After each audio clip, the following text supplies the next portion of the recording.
हरिओम. नमस्कार.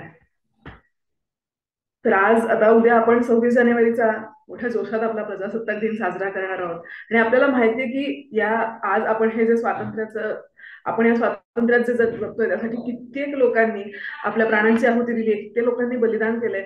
आणि खूप मोठं कार्य अनेक क्रांतिकारकांनी, अनेक थोर अशा राष्ट्रपुरुषांनी केलंय. आणि त्यांच्यातलेच एक सगळ्यात मोठे असे थोर राष्ट्रपुरुष जे आपल्या देशाला लाभले ते म्हणजे लोकमान्य टिळक. लोकमान्य बाळ गंगाधर टिळक ह्यांचं नाव कोणाला माहित नाही. आपण सर्वजण जाणतो की किती सगळ्या जे काही आपल्या संपूर्ण देशामध्ये जे काही मोठं क्रांतिकार्य चालू होतं त्या प्रत्येक क्रांतिकार्यामध्ये टिळकांच्याकडनं सगळ्यांना खूप मोठा गायडन्स मिळत होता. सगळीकडे म्हणजे सगळे क्रांतिकारक हे टिळकांच्या सानिध्यात होते. टिळक हे जहाल मतवादी म्हणून आपण त्यांना कायम ओळखतो. तर टिळकांचं कार्य हे अफाट आणि असं खूप मोठं आहे. तर आज आपण थोडीशी छोटीशी माहिती घेऊया टिळकांविषयी, थोड्याशा गोष्टींमधून आपण टिळकांना जाणून घेऊयात. तर लोकमान्य बाळ गंगाधर टिळक यांचा जन्म 23 जुलै 1856 मध्ये चिखली, म्हणजे रत्नागिरीतल्या चिखली या गावी झाला. हे त्यांचं जन्म, म्हणजे त्यांचं हे घर आहे. जे तुम्ही कधी कोकणात गेलात, कधी रत्नागिरीत गेलात, तर या ठिकाणाला नक्की भेट द्या. ते छान असं त्यांनी आता मेंटेन करून ठेवलंय. आपण नक्की सगळे जाऊन त्या पवित्र स्थळाला भेट देऊ शकतो. आणि त्यांचं लहानपणीचं नाव खरं केशव, तर पण त्यांची आई त्यांना कायम बाळ म्हणायची. आणि तसंच पुढेही ते नाव बाळ हेच त्यांचं नाव कंटिन्यू झालं. तर टिळक लहानपणापासूनच अतिशय हुशार, अतिशय कुशाग्र बुद्धिमत्तेचे आणि एकदम सत्यवादी असे होते. आणि त्यांची स्मरणशक्ती खूप छान होती, त्यांचा अभ्यास खूप चांगला होता. त्यांना गणित आणि संस्कृत या विषयांची प्रचंड आवड होती. तर टिळकांची एकाग्रतेबद्दल एखादी छोटीशी गोष्ट सांगायची झाली तर एकदा टिळक असे म्हणजे त्यांच्या वर्गामध्ये म्हणजे बसलेले होते, वर्गात चालू होता, शिक्षक त्यांना शिकवत होते. आणि असंच ते जरा शेजारच्या मुलाशी त्यांची कुजबूज चालली होती. आणि मग शिक्षकांना कळलं की म्हणजे टिळक आणि त्यांचे एक मित्र काहीतरी गप्पा मारतायत, अभ्यासाकडे लक्ष देत नाही. म्हणून शिक्षकांनी टिळकांना म्हणलं की काय मी शिकवतोय ते सांगा. आणि टिळकांनी लगेच घडाघडा घडाघडा सगळं काही सांगितलं. आणि हेच त्यांच्या मित्राला विचारलं तर त्यांना काही आलंच नाही. तर मग तेव्हा त्यांच्या शिक्षकांनी सांगितलं की तुला कसं काय जमलं, मग तू गप्पा मारत नव्हतास का? म्हणजे ह्याचा अर्थ हा मित्रच तुझ्याशी बोलत होता असं. तर तेव्हा असं म्हणजे शिक्षक म्हणाले. तर तेव्हा टिळकांनी स्वतःहून मान्य केलं की नाही, मी पण बोलत होतो, पण माझं लक्ष तुम्ही जे काही शिकवताय त्याकडे पण होतं. आणि त्यामुळे मी आज म्हणजे तुम्ही प्रश्न विचारल्यावर तुमच्या प्रश्नाचे उत्तर देऊ शकलो. तर अशी टिळकांची एकाग्रता होती की एकदा कानावर पडलं, एकदा जे काही ऐकतायत ते अतिशय कॉन्सन्ट्रेशनने ते ऐकायचे पण. आणि ते अजूनही मल्टिपल टास्क पण पॅरलली करू शकायचे. पण मग तेव्हा त्यांच्या शिक्षकांनी सांगितलं की तू आहेस एक पाठी, पण तुझे मित्र नाहीत, त्यामुळे असं कोणाला डिस्टर्ब करायचं नाही आपण अभ्यास करत असताना. आणि मला तर वाटतं सगळ्यांनाच ही गोष्ट तर नक्कीच माहिती असेल की टिळकांच्या शाळेमध्ये अशीच मधली मधली सुट्टी झाली होती. वर्गातल्या मुलांनी भुईमुगाच्या शेंगा आणल्या खायला. आणि मग शेंगा खाऊन झाल्या. आणि तिथेच कचरा म्हणजे टर्फल अशीच वर्गात टाकून दिली. त्याचे जे कवच टर्फल होती ती कचरापेटीत टाकण्याच्या ऐवजी अशीच वर्गभर पसरवली. आणि मग मधली सुट्टी संपली. त्यांचे शिक्षक आले आणि त्यांनी एवढा कचरा वर्गात बघितल्यावर ते ओरडले. आणि कुणी केलं हे काम हे विचारलं त्यांनी शिक्षकांनी की कुणी हे काढलंय, कुणी हा कचरा करून ठेवलाय आपल्या वर्गामध्ये. पण तेव्हा कुणीच काही बोलेना. कुठलाच मुलगा मान्य करेना की मी हे केलंय आणि मी खाल्ल्या शेंगा आणि मी असं केलं. असं कोणीच काही मान्य करायला तयार होईना. शेवटी शिक्षक संतापले आणि ते म्हणाले आता सगळ्यांनी हा वर्ग साफ करायचा, नाही तर सगळ्यांना छडी मिळेल नाही. आणि असं म्हणून त्यांनी सगळ्यांना सांगितलं की आता तुम्ही सगळ्यांनी हा वर्ग साफ करायचा, हा कचरा टाकला पाहिजे. तर तेव्हा टिळक मात्र अजिबात जागचे हल्ले नाही. ते शिक्षकांनी बघितलं हे असं का वागताय तुम्ही. तेव्हा तेव्हा ते ओरडले त्यांना. तेव्हा म्हणाले की मी शेंगा खाल्ल्या नाहीत, मी टरफले उचलणार नाही. असं टिळकांनी आपल्या शिक्षकांना ठामपणे सांगितलं. कारण की त्यांनी तो कचरा केला नव्हता. आणि शिवाय त्यांनी सांगितलंही नाही की कुठल्या मुलांनी काही केलंय, म्हणजे असे चाडी वगैरे करणं हेही त्यांच्या स्वभावात नव्हतं. पण आपण जर का कुठली चूक केली नाही तर तसा अन्याय, त्याच्याबद्दलचा कुठल्याही प्रकारचं अन्याय आपण सहन करायचा नाही. कारण की शिक्षकांनी वेताची छडी घेऊन ते सगळ्यांना पटकवणार होते की असं करतात, असं कचरा केला. पण टिळक म्हणाले मी शेंगा खाल्ल्या नाही, त्यामुळे मी टरफले उचलणार नाही. असं एकदम त्यांचं निर्भीड असं व्यक्तिमत्व होतं.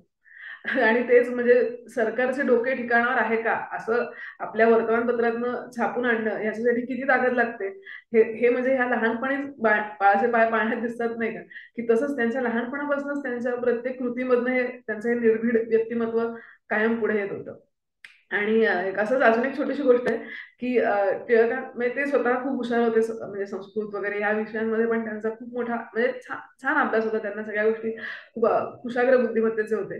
तर एकदा त्यांच्या वर्गात असं म्हणजे त्यांना शिक्षक शुद्धलेखन सांगायचे, आणि तेव्हा ते शुद्धलेखन सांगताना त्या दिवशी संत हा शब्द 2-3 वेळा आला त्या पॅराग्राफमध्ये.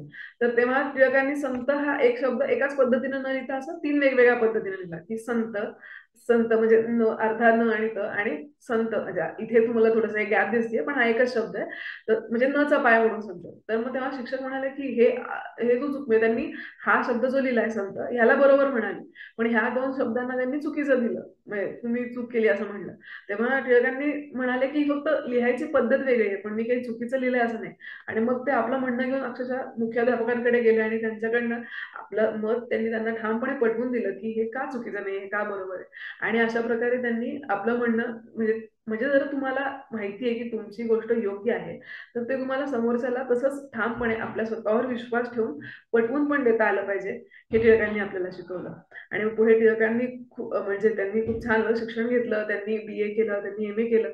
आणि त्या काळामध्ये जेव्हा त्यांची शरीरयष्टी म्हणजे त्यांनी आता पहिल्यापासूनच त्या आपल्या देशावर जो काही अत्याचार होतोय, हे सगळं त्यांच्या म्हणजे इंग्रजांचे काही राजवट आहे हे सगळं त्यांना तेव्हा दिसत होतं. आणि ह्या इंग्रजांना जर का आपल्या देशातनं पळवून लावायचं असेल, तर आपल्याला एक सुदृढ आणि सशक्त अशी क्रांती केली पाहिजे, हे टिळकांना पहिल्यापासूनच माहिती होतं. आणि त्यामुळेच त्यांनी स्वतःचं शरीर बळकट बनवण्यासाठी अक्षरशः 1 वर्ष त्यांनी गॅप घेतला, म्हणजे 1 वर्ष त्यांनी त्यांचं शिक्षण करताना ब्रेक घेतला, आणि स्वतःच्या शरीरावर लक्ष देऊन, त्याची तब्येतीकडे लक्ष देऊन आपलं शरीर बळकट केलं.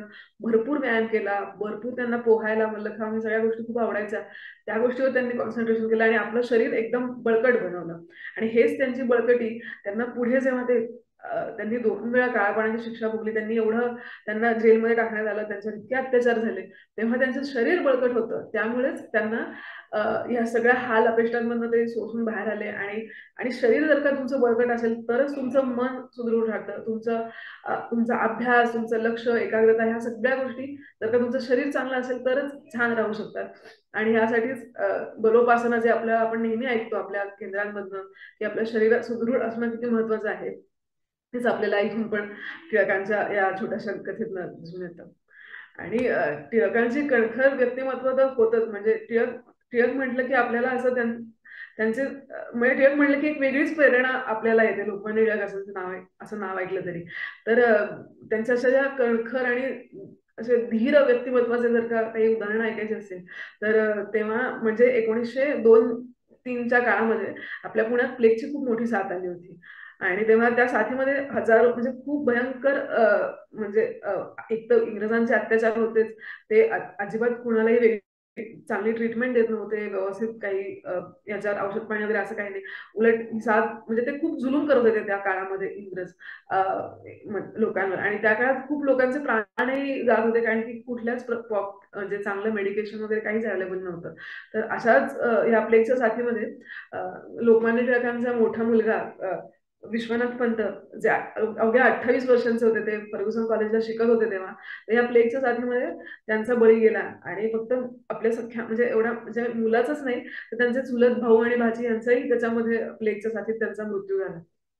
पण म्हणजे एवढं स्वतःच्या घरातली जवळची माणसं, म्हणजे स्वतःचा मुलगा, स्वतःचा भाऊ या प्लेग मध्ये वारला, पण तरी टिळकांचं स्थैर्य काही हल्लं नाही. म्हणजे आता एवढं मोठं आघात त्यांच्यावर झाले, तर त्यांचे जावई त्यांना भेटायला आले होते, कितकं त्यांचे जे जावई होते ते त्यांना भेटायला आले. आणि ते त्यांना आणि तेव्हा टिळक आपलं अध्ययन करत होते, त्यांचं वाचन वगैरे चालू होतं, तेव्हा त्यांचे जावई त्यांना भेटायला आले. आणि त्यांना म्हणजे जावयांना कळेच ना की आता मी काय बोलू यांच्याशी, कसं काय विषय तरी कसा काढू, हा एवढा मोठा म्हणजे त्यांच्या घरात एवढं महत्वाची माणसं त्यांची गेली आहेत, वारली आहेत. तर तेव्हा टिळकांनी हे जाणलं की त्यांना बोलताही येत नाही की काय बोलावं. तेव्हा टिळक अगदी हसून म्हणाले की अहो, गावाची झोळी पेटल्यावर प्रत्येक घरात ना गोऱ्या जाळाव्याच लागणार ना, म्हणजे ही एक आमच्या घरातनं आहुती गेली असं समजायचं, कारण की हा हा प्लेगचा आजारच एवढा मोठा आहे, ह्याने अख्खं पुणे शहर पेटलंय. तर त्यात माझं काही घरातल्या गोष्टी गेल्या, म्हणजे काही घरातली माणसं गेली, तर त्यात म्हणजे वाईट वाटून घेऊन आपण त्यावर रडत बसायचं नाही. तर या परिस्थितीमध्ये अशा त्यांचं देशकार्य चालू होतं. देशकार्य हे महत्वाचं आहे.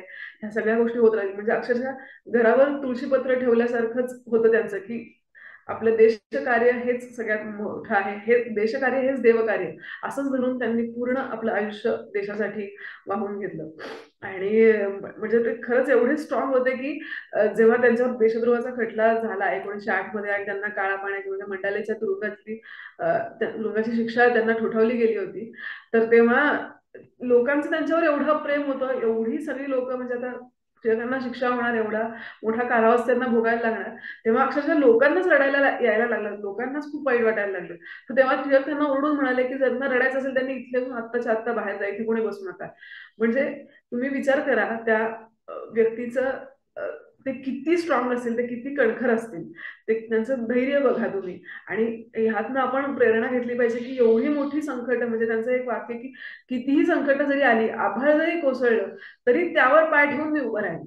तर आपणही कुठलीही आपल्यावर कितीही संकट आली तरी आपण ह्या अशा जे थोर आपले राष्ट्रपुरुष आहेत त्यांच्याकडून आपण इन्स्पिरेशन घेऊन आपण कायम त्या संकटांना फेस केलं पाहिजे, लढलं पाहिजे, त्याच्यातनं आपण सोल्युशन शोधलं पाहिजे आणि आपलं काम आपण पुढे आपण आपलं जे काही कार्य आहे ते आपण कायम करत राहिलं पाहिजे.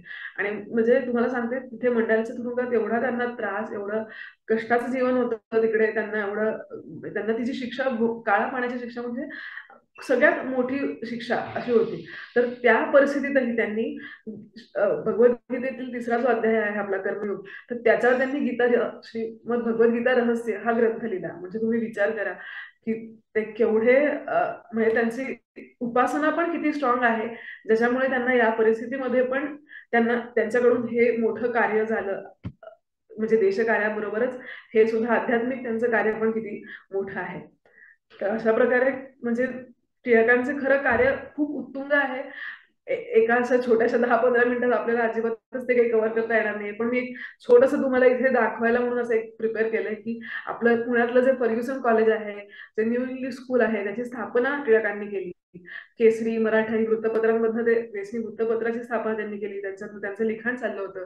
आपल्याकडचा जो गणेशोत्सव आहे म्हणजे आपले म्हणजे सामाजिक पातळीवर गणेशोत्सव, शिवजयंती हे उत्सव साजरे करायचे जेणेकरून लोकांचं संघटन होईल आणि तिथे ते स्वतःची भाषणं द्यायचे, सो दॅट जनजागृती होईल, लोकांपर्यंत मेसेज पोहोचेल की आपल्याला इंग्रजांचं राज्य म्हणजे आपल्या जे काही इंग्रजांचे जुलूम होत आहेत ते लोकांपर्यंत पोहोचतील आणि त्याच्यातून त्यांना प्रेरणा मिळून राष्ट्रकार्य होईल आणि इंग्रजांना आपण आपल्या देशातनं पळवून लावू.